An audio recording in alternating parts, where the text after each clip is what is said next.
Here I am at beautiful Old Orchard Beach in Maine at the Sandpiper Motel, and we're going to make this really cute souvenir sand pendant. So here's the little sand pendant that we're going to make, and it's actually made with a plastic tubing that I went and happened to find a hardware store, so I got this plastic tubing. It's a 1/4 inch, it's clear plastic. I have sand from the beach, and I have beads that I bought a cheap little necklace at one of the souvenir shops and took it apart, and I have copper wire that I brought from home. So what we're going to do is cut a piece of wire, not too long, about 4 inches long, and we're just going to use our round pliers and turn the end into a little circle and turn it back like that. So we have straight wire with a little loop on the end. And then we're going to cut our tube to the length we want. So probably about 1 inch is good. So we'll cut it to about 1 inch long.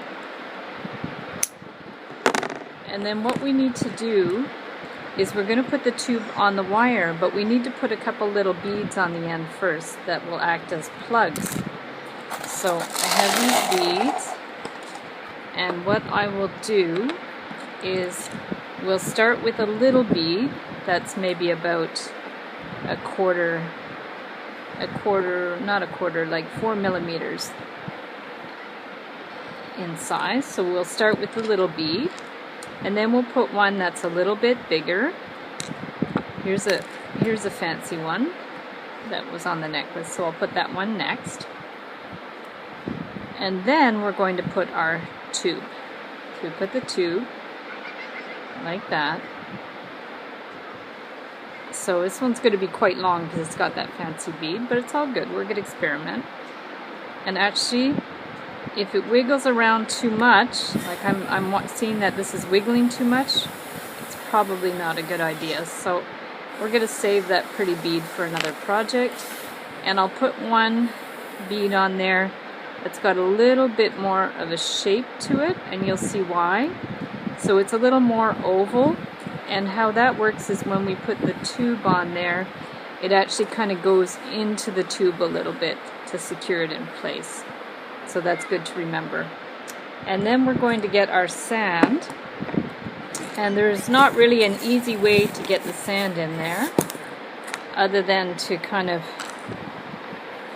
pick it up, pinch it up, and just pour it in to there. So we'll just kind of fill it up,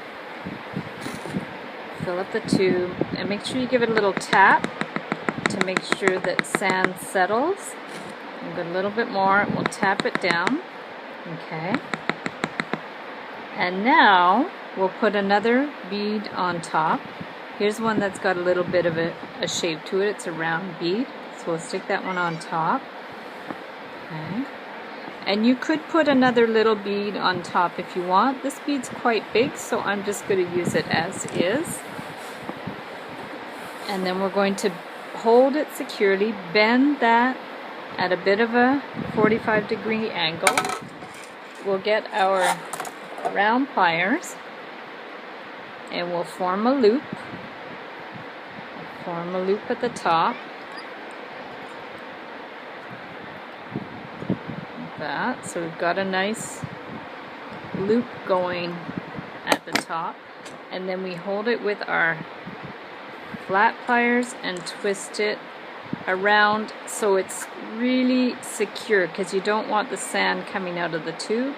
So you twist it around as much as you need it to be firm. Cut the end, and there you have your little sand in the tube for a pendant. And here's how it looks on a necklace. So here's the finished pendant, and if you want to make it look more fancy, you could even cut the wire longer and wrap the end back down over the tube to make it a little more decorative.